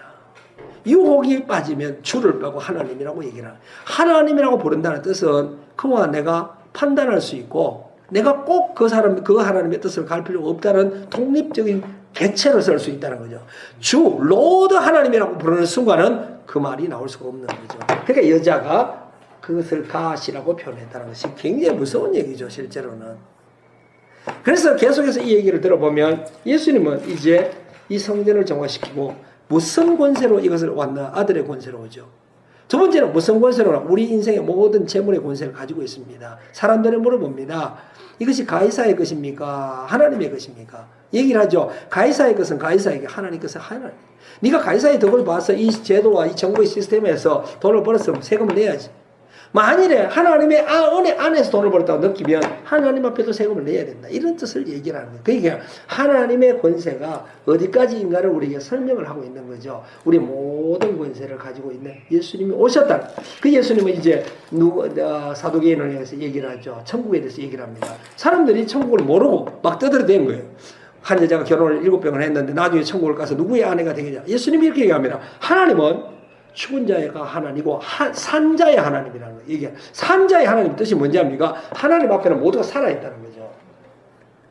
우리 생각에 죽으면 우리 생각에 죽었기 때문에 안 보일 뿐이죠. 끝났다라고 생각 아닙니다. 하나님 나라로 이동한 거죠. 거기에 있다는 거예요. 그 앞에 하나님이 또 있죠. 산자의 하나님이라고 하는 거죠. 예수님이 죽었을 때 뭐라고 하죠? 너희가 왜 산자를 죽은 자 가운데서 산다 이런 말을 하거든요. 우리 개념의 죽음이란 끝이지만 하나님의 개념은 죽음의 끝이 아니고 다시 이동해서 하나님 앞에 선다는 것입니다.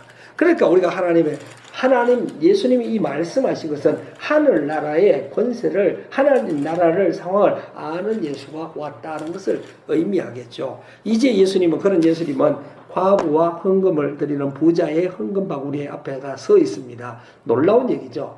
지금까지 그 회당에서 수많은 설교를 했지만 예수님이 한 번도 헌금 가지고 얘기 안 했어요. 왜 오늘 이 얘기를 하냐? 이제부터 영을 만진다는 것은 네 진심을 알고 싶은 거죠.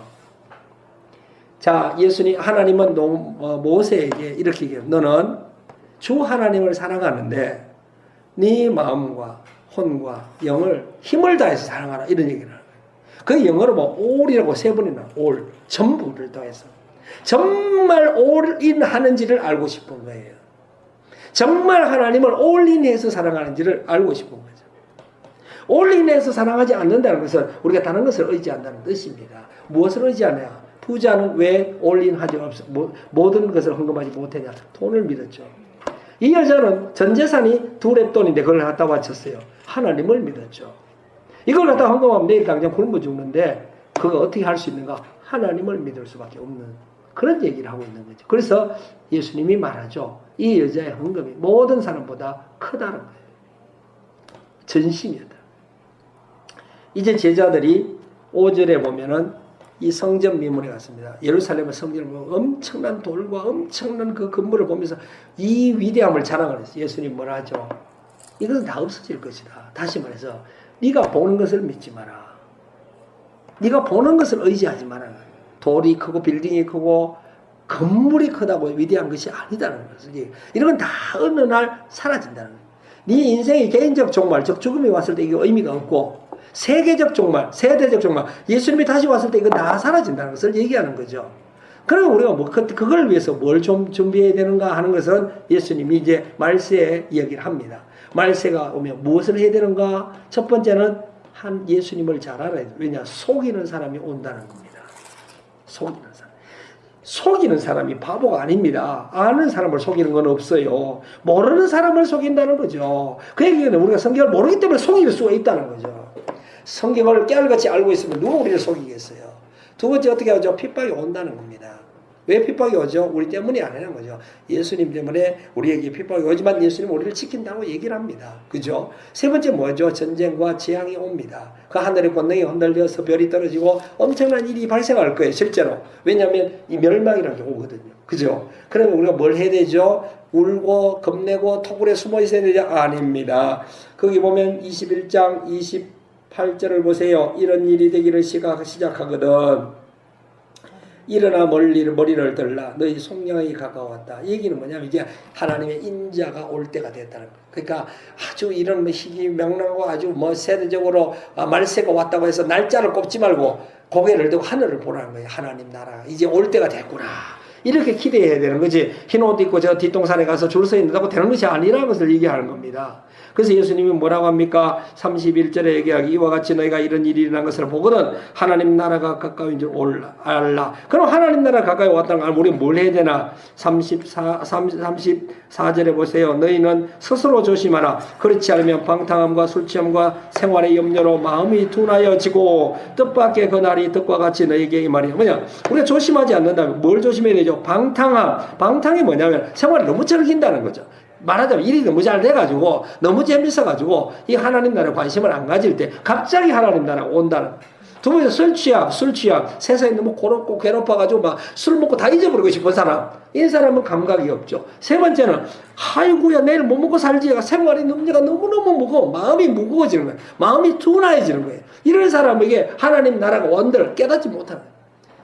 하늘 불이 번쩍 하나님 나타나도 저게 뭐야 라고 하고 생각하고 내일 뭐 먹고 살지 라고 생각할 수밖에 없는 거죠. 그래서 예수님이 뭐라죠? 36절 이러므로 너희는 장차 올 모든 일을 능히 피하고 인자 앞에 서도록 항상 기도하며 왜 기도하고 왜 깨어 있어야 되죠? 인자 앞에 서도록 내일이라도 오늘 밤이라도 내가 죽으면 인자 앞에 설 각오를 하고 있어야 되는 거예요. 영어로 보면 그게 준비되어야 된다고 얘기를 하거든요. 알겠죠? 인자 앞에 설 수 있도록 준비가 될 수 있다면 오늘 개인적 종말이 오든 성경적 말세가 오든 그것이 두려울 게 하나도 없잖아요. 어차피 우리가 하나님 앞에 선다는 것을 알아야 되는 거죠. 이런 사람이 곧 하나님 나라를 간다는 겁니다. 이런 사람을 위해서 곧 예수님은 십자가의 길을 열었다는 거죠. 그렇지만 가룟 유다가 22장에 등장합니다. 이 사람은 예수님을 3년을 따라다니고 거기 회계 담당을 했겠죠. 그렇죠. 이 사람은 결국은 예수님을 배신하게 됩니다. 왜 그러죠? 인자 앞에 설 생각이 없었다는 거죠. 준비가 안 됐다는 겁니다. 하나님 앞에. 우리가 하나님을 생각했더라면 이 예수님을 알게 되고 예수님을 알았다면 배신할 수가 없게 됐겠죠. 그러나 이 가룟 유다 3년을 따라다니지만 결국 자기 꿈을 이루기 위해서 따라다니는 거죠. 인자 앞에 설 생각이 있었던 게 아니에요. 어느 날 예수님을 바라보니까 자기 생각과 달랐겠죠. 내가 기대했던 예수와 달랐겠죠. 실망한 이 사람은 예수를 팔아버립니다. 인자 앞에 서고자 하는 하나님 앞에 서고자 하는 마음이 있어야 될 때 예수님은 뭘 하죠? 이제 예수님은 새 언약이라 하는 것을 열어줍니다. 우리가 언약에 대해서 배웠죠. 언약에는 4가지 종류의 언약이 있습니다. 하나님이 언약하신 4분의 언약이 있어요. 우리가 구약과 신약 두 개를 강조하는데 구약 안에는 3번 언약을 합니다. 첫 번째 노아의 언약이 나옵니다. 예수 하나님이 노아에게 얘기합니다. 네가 내 말을 듣고 방주를 지으면 네와 네 가족이 멸하지 않고 이후에 다시 내가 언약하는데 뭐죠? 내가 물로는 세상을 다시 심판하지 않겠다라고 얘기를 했죠. 노아와 그 백성들이 그것을 언약을 받아들입니다. 그래서 오늘날까지 우리가 물로 안 죽고 있는 겁니다. 그래서 첫 번째 언약은 성공한 언약이죠. 언약이란 다시 들으세요. 아버지와 아들은 언약이 필요가 없습니다. 계약이 필요 없다는 거죠. 왜 언약이 필요했죠? 죄 때문에 그렇습니다. 내가 옆집 사람하고는 계약을 해야 돼요. 우리 가족끼리는 계약할 필요가 없어요. 그죠? 옆집 사람은 계약을 해야 돼요. 그냥 죄인은 하나님을 떠난 사람인 거예요. 하나님의 백성. 그죠? 그렇기 때문에 이것을 하기 위해서 죄인과 함께 가기 위한 하나님의 방법은 계약을 했던 겁니다. 계약. 옆집 사람하고 내하고 아무 관계가 없는데 이 사람하고 내가 화평하게 갈 수 있는 것은 계약을 하는 방법이 있어요. 우리끼리는 계약을 안 해요. 우리 가족끼리는 혼내주기도 하고 매를 들고 때리기도 하지만 계약이 필요 없는 거죠. 죄인된 인간과 하나님의 관계가 언약으로 갈 수밖에. 아담에게는 언약을 하지 않습니다. 아담에게는 말하자면 새 언약, 그 계약을 하지 않습니다. 아담에게는 말씀을 했었죠. 그런데 죄인들에게는 언약을 할 수밖에 없는 거죠. 두 번째 아브라함이 하나님을 따라갑니다. 그가 하갈로 인해서 이스마엘을 낳았을 때 창세기 17장에 예수님은 하나님은 아브라함에게 나타나서 언약을 새로 이것은 내가 새 언약이라고 언약을 줍니다. 그 언약에서 뭐라고 합니까? 이름을 바꾸고 할례를 행하라. 그러면 네가 내 자손이 되리라. 아브라함이 그걸 따라합니다. 사인을 했던 거죠. 그래서 이 언약이 지금까지 유지돼서 할례 받은 이스라엘 백성은 하나님의 자손이라고 외치는 겁니다. 그 틀린 말이 아니거든요. 언약, 약속을 했거든요. 세 번째 언약을 모세를 통해서 이스라엘 백성에게 합니다. 모세가 한 게 아니고 모세를 통해서 이스라엘 백성에게 했는데 십계명과 계명을 줍니다. 왜냐하면 출애굽한 이스라엘 백성이 하나님과 동행할 수 있는 유일한 길은 즉 죄인이 하나님과 갈 수 있는 유일한 길은 규칙을 지키는 수밖에 없는 거죠. 내가 아무 관계 없는 사람들을 만났을 때 처음 하는 것은 계약서를 쓰는 겁니다. 계약을 해야 문제가 안 일어나는 거죠. 시시비비가 똑바로 가려진다는 거죠. 그렇지만 문제는 뭐냐? 하나님은 그 언약을 지켰지만 이스라엘이 약속을 못 지키는 거죠. 율법을 못 지킨 거죠. 이제 실패한 이스라엘의 구원의 언약, 동행의 언약. 하나님은 만남과 동행인데 만나셔서 같이 가고 싶은데 그게 안 되는 거예요. 같이 다시 갈 수 있는 방법을 주는 것이 예수님을 통한 언약입니다. 이것이 말하기를 뭐라죠? 새 언약이라고 얘기를 했던 겁니다. 이 새 언약은 피로 맺은 언약이죠. 예수님이 십자가를 통해서 사인을 한 겁니다. 십자가를 통해서 이 길을 연 거죠. 그죠? 그럼 우리는 어떻게 되죠? 로마서로 보면 믿음으로 사인을 해야 되는 거죠. 믿음으로. 그럼 믿음으로 우리가 사인하면 이 언약이 유효하다는 거예요. 이걸 예수님이 지금 얘기를 하는 거죠. 이 언약을 갈 수 있는 사람이 누구냐 하면은 하나님 앞에 설 준비가 된 사람을 얘기하는 겁니다. 만 백성에게 내린 언약이 아닙니다. 이때도 언약을 누가 하냐면 제자들에게 하는 거죠. 이때 누가 빠지네. 자, 이때부터 이제 제 이야기가 진행이 됩니다. 자, 예수님은 언약을 한 후에 아직까지 이 제자들은 이해를 못하지만 예수님은 이 제자들을 데리고 어디로 갑니까? 겟세마네를 가게 됩니다. 겟세마네에서 이 제자들과 예수님의 길은 달라집니다. 제자들 중에 베드로는 목숨을 걸고 예수님을 사랑했죠. 그러나 우리가 아무리 목숨을 걸고 사랑해도 기도하지 않고는 이 길을 갈 수가 없다는 걸 알아야 돼요. 예수님은 하나님의 아들이고 올 때부터 목적을 알았어요. 십자가를 통한 구원이라는 것을. 그러나 예수님은 다시 확인합니다. 겟세마네에서. 이 길이 유일한 길입니까? 물어보는 거죠. 아버지의 뜻이거든 이라고 말합니다. 아버지의 뜻을 물어봤다는 거예요. 계속해서. 우리가 아버지의 뜻을 물어볼 때만 갈 수 있는 길이 구원의 길이라는 거죠. 그래서 예수님은 아버지의 뜻을 겟세마네에 묻고 베드로는 묻지 않습니다. 베드로는 자기 능력을 믿었고 신념을 믿었죠. 내가 예수님을 구원하리라. 결국 어떻게 되죠? 베드로는 실패합니다. 기도하지 않고 사탄의 음성을 분별할 수가 없다는 거죠. 예수님을 구원하러 들어가지만 어떻게 되죠? 아주 작은 여종이 와서 그를 무너뜨려 버립니다. 세 번을 부인했을 때 베드로가 세 번을 부인했을 때 22장 62절 1절을 보세요. 닭이 웁니다. 닭이 울 때 아직 베드로는 깨닫지 못합니다. 어떻게 되죠? 예수님이 돌이켜 베드로를 다 봅니다. 그때 베드로가 이렇게 되는 거죠. 오늘 우리도 마찬가지입니다. 아직도 우리가 깨닫지 못하지만 주님은 우리를 보고 싶어 하는 거죠. 우리를 향해서 얼굴을 비추시기를 원하시죠. 그때 우리가 깨닫아야 되는 거예요. 이때 베드로는 통곡을 하고 나갑니다. 겟세마네에서 갈라지는 거죠. 겟세마네. 처음 갈라진 사람은 가룟 유다죠. 왜냐? 하나님 앞에 설 생각이 없었다는 거죠. 자기 꿈을 이루고 싶었던 거죠. 정말 예수님을 따라왔지만 겟세마네에서는 이제 드디어 갈라지는 것이 베드로의 길과 예수님의 길이라는 거죠. 예수님은 기도를 통해서 아버지의 뜻을 얻었던 거죠. 베드로는 잠을 잤다는 거죠. 오늘 우리가 아무리 하나님 나라를 사랑해도 기도를 통해서 아버지의 뜻을 계속 물어봐야 됩니다. 내 뜻이 아니고 내 길이 아니고 내 소망이 아니고 내 사랑이 아니고 아버지의 뜻이 무엇인가를 물어봐야 돼요. 그것이 곧 예수님이 십자가를 질 수 있었던 유일한 힘이었던 거죠. 십자가를 통한 구원이 아버지의 뜻이라고 확신했기 때문에 흔들림이 없다는 거예요. 다른 길이 있다면 그 길을 가지 않아도 되겠죠. 그렇기 때문에 예수님은 모든 그 신문 절차에서 부인하지 않습니다. 내가 그로다라고 대놓고 얘기를 하는 거죠. 왜냐? 이 길을 열어야 된다는 거죠. 이것이 아버지의 뜻이었다는 거예요. 내 인생, 나의 보내심의 목적은 이 길을 열어야 되기 때문에 예수님은 당당했다는 것을 볼 수 있습니다. 오늘도 우리 인생에서 기도를 통해서 아버지의 뜻을 알 수 있다면 세상 누가 우리를 조롱하거나 이해하지 못해도 우리는 당당할 수가 있다는 거죠.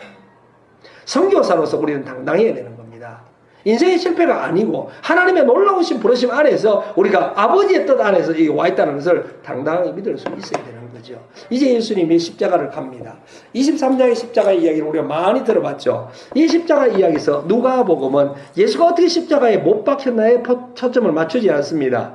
십자가의 길 앞에 선 사람들의 태도에 관심을 갖습니다. 빌라도가 등장합니다. 빌라도는 예수님이 죄가 없는 사람인 걸 알지만 왜 풀어주지 못하죠? 자기의 정치적 권위를 지키고 자기 자리를 지키기 위해서 결국은 예수님을 내어줄 수밖에 없었고 이제 헤롯을 만납니다. 헤롯은 예수님의 십자가의 길에 관심이 없었죠. 헤롯은 기적을 한 번 더 볼까라는 생각을 있었고 이제 사람들은 모여와서 예수를 죽이고 바라바를 달라고 합니다. 왜 그랬을까요? 그들은 민중의 지도자를 원했던 거죠. 로마의 앞잡이로부터 벗어나게 해줄 수 있는, 로마를 대항해서 싸울 수 있는 민중의 지도자가 필요했지 죄로부터 구원하는 구세주가 아니었다는 거죠. 그래서 예수님이 죄로부터 구원을 얘기했을 때 이 사람들은 이 사람이 필요한 게 아니고 우리는 바나바처럼 일어나서 밀란을 일으켜가 세상을 시끄럽게 해서 로마로부터 우리가 일어나야 돼, 벗어나야 된다는 아주 희한한 목적을 가지고 이 사람들은 몰려들었던 겁니다. 그렇기 때문에 예수님의 말씀과 구원은 그 사람들로부터 아무 의미가, 십자가 길 눈앞에까지 왔지만 이해하지 못하고 받아들일 수 없었던 것이 군중이었다는 겁니다. 이제 예수님은 그 십자가를 지고 골고다로 갑니다. 골고다에 가서 십자가에 매달렸을 때 거기 누가 있었는가? 자, 23장 34절을 보면 누가 나오죠? 예수님이 거기 이제 기도합니다. 주여, 이들이 자기들이 하는 것을 알지 못하면, 이런 기도가 나옵니다. 정말 가슴이 아팠을 거예요. 이게 지금 어떤 길이 열리는지를 모르고, 도대체 어떤 일이 지금 일어나고 있는지를 모르고, 그저 자기 욕심과 꿈과 계획을 외쳐대는 사람들에게서 한 기도입니다. 자기들 뭘 하는지 도대체 모르고 있다는 거죠. 그럴 때 정말 뭘 하는지 모르고 한 행동들이 나오는데, 군병들이 뭘 하죠? 예수님의 옷을 제비부와 서로 가져가려고 그걸 다투입니다. 이 얘기는 십자가의 그 앞에, 구원의 길 앞에서도 아주 작은 이익으로 다투는 오늘날 크리스찬들을 바라볼 수 있는 거죠. 십자가에 예수님이 죽은 그 길을 생각할 수만 있다면 우리가 어떤 것을 희생할 수 있어야 정상인데, 그 앞에서 그 떨어지는 그 옷자락 하나를, 예수님의 그 마지막 옷자락을 군병들이 제비뽑아 가져가, 그거를 벗기는 순간 예수의 수치가 드러남을 알고도 그거를 가져간다는 겁니다. 오늘도 마찬가지입니다. 수많은 크리스찬들이 자기의 이익과 분쟁을 통해서 예수님의 십자가에 부끄러움이 드러남에도 관심이 없어요. 교회가 욕을 얻어먹어도 관심이 없어요. 오직 내 이익이 중요한 시대가 왔다는 거죠. 그것이 십자가 앞에서의 군병이에요. 구원의 길이 열리는데 그게 관심이 없는 거예요. 옷자락 하나 더 얻어야 되는 거예요. 두 번째 누가 등장하면, 백성들은, 자 35절에 보세요. 백성들은 서서, 그죠? 서서 그것을 구경합니다. 관심이 없다는 거예요. 많은 사람들이 오늘날 영적 전쟁과 전 세계 복음화에 관심이 없고 서서 구경하는 사람의 입장을 취할 수도 있다는 겁니다. 관리들은 비웃어 남은 구원하시는데 자기를 왜 구원하지 못하냐? 관리는 똑똑한 사람이죠. 논리적으로 맞죠. 아니 남은 구원은 니는 왜 구원을 못하냐? 결국 자기의 철학과 자기의 종교와 자기의 신학으로 이 십자가를 이해하려고 애를 쓰는 거죠. 결국 안 된다는 겁니다. 또 누가 등장합니까? 또 군인이 희롱하며, 그렇죠. 이 사람들은 아무도 모르는 거죠. 군인들이 시킨 대로 하는 거죠. 세상의 흐름을 방향에 따라서 이것이 옳다고 명령 주면 그걸 따라가는 거예요. 이 사람 예수님을 희롱해서 예수님을 향해서 외치죠. 네가 유대인의 왕이냐고. 이렇게 예수님은 십자가에서 당했던 거죠. 예수님이 거기 있을 때 두 행악자가 있었습니다. 왼쪽 오른쪽에. 그럴 때 예수님이 한편의 행악자가 비방을 하고 한편의 행악자는 자비를 구합니다. 그럴 때 그가 낙원에 이르는 것을 보게 됩니다. 오늘 십자가 앞에서 열린 길에 우리가 구할 수 있는 것은 자비를 구해야 됩니다. 이제 예수님이 운명을 할 때 정말 성소의 휘장이 위로부터 아래로까지 찢어집니다. 이것은 예표죠. 하나님의 길이 열렸다는 거죠. 아버지 하나님 앞으로 갈 수 있는 길이 쫙 열렸죠. 길이 열렸지만 사람들은 46절과 47절을 보세요.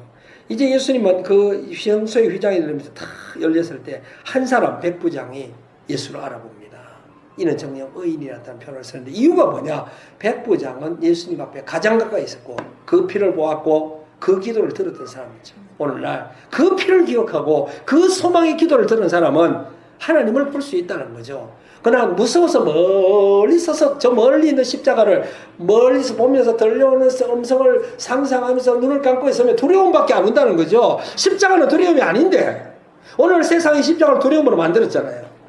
그래서 우리가 선교지에 가면 뭐라죠? 아이고야 이제 죽으러 가는구나. 그게 아니라는 거예요. 하나님이 열린 길을 향해서 가고 있는데도 이 사람들이 생각하기는 뭐냐? 두려움의 길을 간다고 생각하는 거예요. 죽음의 길을 간다고 생각하는 거예요. 이 사람들이 거기서 가슴을 찌면서 예수님이 이제 죽었다라고 얘기할 때 백부장은 그 앞에서 그 피를 눈으로 보았고 그 음성을 귀로 들었기 때문에 그 영이 열린다는 거죠. 오늘 우리가 예수를 알아볼 수 있는 유일한 길은 가까이 가야 되는 거예요. 주의 십자가는 주의 사명입니다.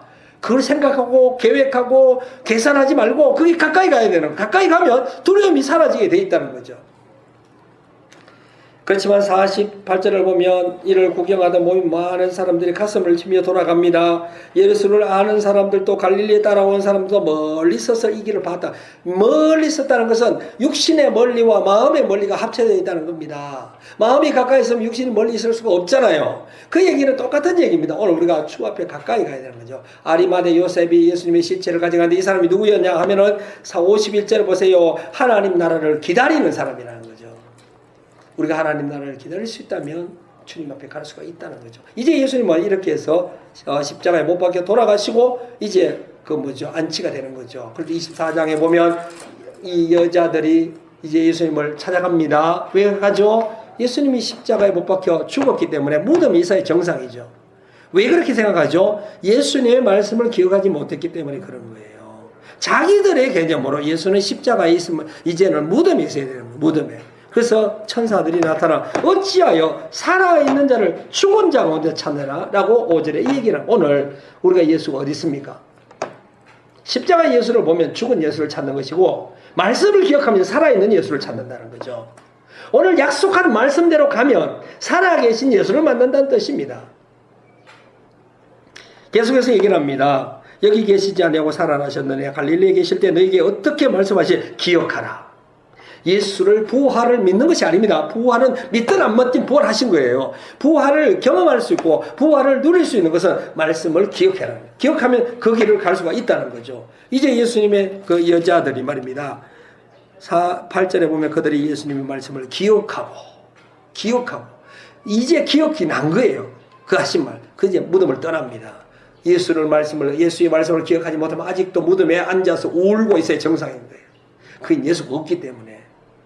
예수의 말씀을 기억할 수 있다면 살아계신 예수가 어디 있는지 알 수가 있다는 거죠.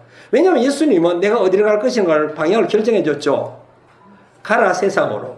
그리고 내가 말하는 것을 가르쳐 지키게 하라. 내가 너희와 함께 하리라. 내가 거기 있다는 걸 얘기를 했잖아요. 근데 우리가 어디로 갑니까? 무덤으로 가는 거예요. 우리가 어디로 가죠? 십자가를 기념하고 있는 거죠. 우리는 하나님이 예수께서 약속하신 곳으로 가면 살아계신 예수를 만나는 것. 그것이 여기죠. 오늘 우리가 전도를 하기 위해서 이 말씀을 따라 가르치기 위해서 아프리카까지 와 있잖아요. 이제 여기서 눈을 크게 뜨고 살아계신 예수를 봐야 되는 거죠. 예수님은 이제 엠마오로 가는 두 제자를 만납니다. 제자들이 예수를 실체를 보죠. 그리고 말씀을 나눕니다. 예수님은 많은 성경을 풀어줬다고 얘기를 합니다. 그런데 이 사람들 못 알아봅니다. 왜 못 알아보죠? 예수가 눈앞에 있어도 예수가 죽었다는 부정적인 생각을 가진 사람에게는 그 예수를 볼 수가 없는 거예요.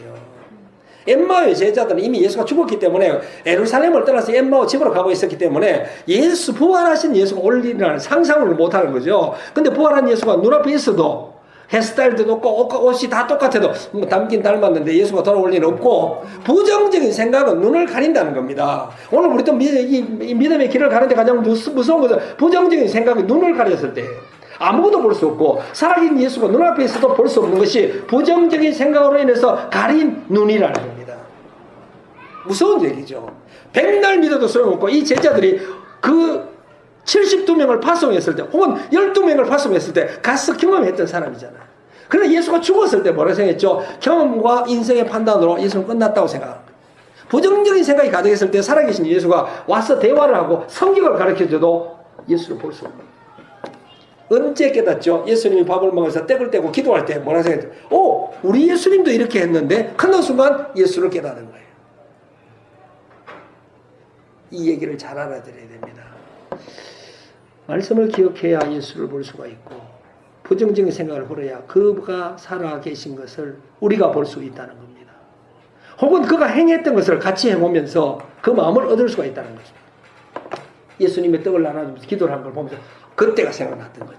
우리가 누군가를 위해서 예수님처럼 기도할 때 예수님의 마음을 얻을 수가 있고 누군가를 위해서 예수님처럼 기도하고 우리가 저 병을 고치려고 애를 쓸 때 예수님의 마음을 얻을 수가 있다는 거예요. 우리 예수님처럼 사탄을 대적하려고 애를 쓸 때 그 심정을 얻을 수 있죠. 근데 부활하신 주가 뭐라고 하죠? 내가 너와 항상 함께하리라.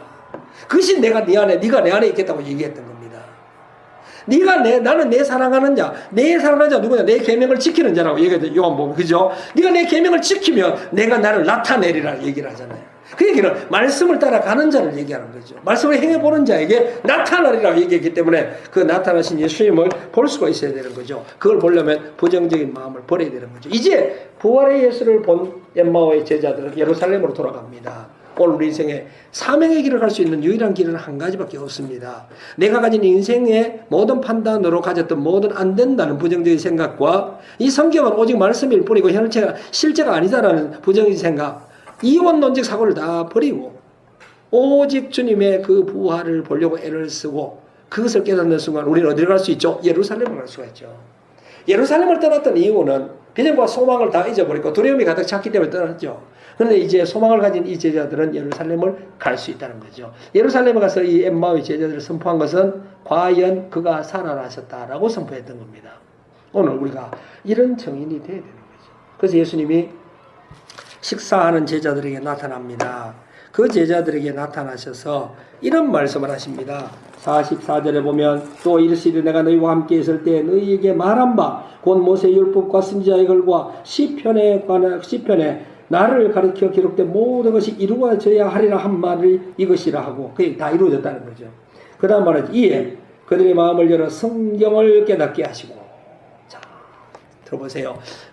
성경을 깨닫게 하려면 하나님의 만지심으로 마음이 열려야 되는 거죠. 그래서 성경을 깨닫으면 어떻게 되냐? 성경을 깨닫게 되면 하나님의 말씀이 이루어지고 있구나 하는 걸 깨닫게 되면 갈 길이 나와야 돼요.